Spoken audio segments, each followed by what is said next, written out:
we go, my amigos. I haven't talked about getting into voiceover and how my experience has gone so far. The way it started was I was going to Fresno City College when I started voiceover, and I was living with a roommate. I was also working for my parents part-time.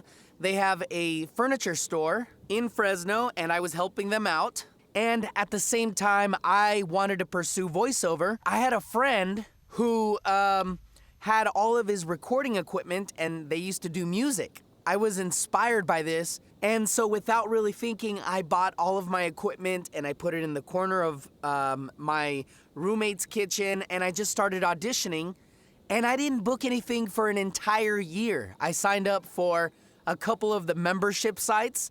Back then, it was called interactivevoices.com. I think I paid like $1.99. I am still with this website now. It took an entire year or an entire year and a half before I booked something. I was auditioning on a daily basis, but I saw it more as a hobby, and I wasn't taking it very serious. And I ended up leaving my roommate, and I found a place of my own in the Tower District, and I wasn't making that much money at the time, but I just decided for myself, this is gonna be the best for me. And I remember the very first thing that I did when I moved into this new place was I outfitted one of the closets with Auralex, and I put my microphone in there, and I had all of my equipment set up to begin recording and to begin doing voiceover. Well, guess what? I didn't do squat for almost an entire year. I didn't do anything. I didn't record a single voiceover job or a single audition. And then I remember the first job that I came back and auditioned for, I was just like, screw it. Let me just go ahead and try an audition and let's see what happens. And it was a hospital job for Weslaco, Texas. I ended up getting paid. I got, I think, like $250 for recording Spanish and English.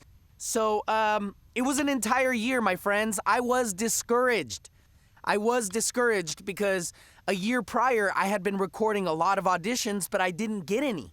Yeah, go ahead and take a break or do whatever you need to, but go back to it. Stick-to-itiveness. I didn't really create any momentum after that, but what I did was I listened to a podcast that had Zach Taylor, who is a very successful voice actor now. This is, 10 years ago almost. This was the light bulb that finally went off, okay?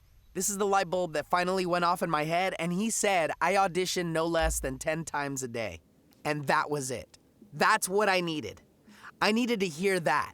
So that from that moment on, I auditioned 10 times a day. And what that created was 300 auditions a month, 3,600 auditions a year. And from that moment forward, I never had to worry about anything because I just stuck to that formula. So do that. Put in the time, put in the hours, and things will take care of themselves. And they have. I've never looked back since, so don't be discouraged. If something happens to knock you off, get back up and then just keep going. Don't be discouraged. Barriers will come up. Get over those barriers. It is worth it, I guarantee you. Don't be discouraged. Keep going. Get your head out of your ass. Keep smiling, my friends. Keep working hard.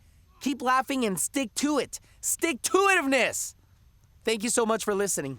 It's raining today, no golf for me, so I've kind of been just reading, practicing putting inside of the house. Get your head out of your ass, my friends! Let's keep going!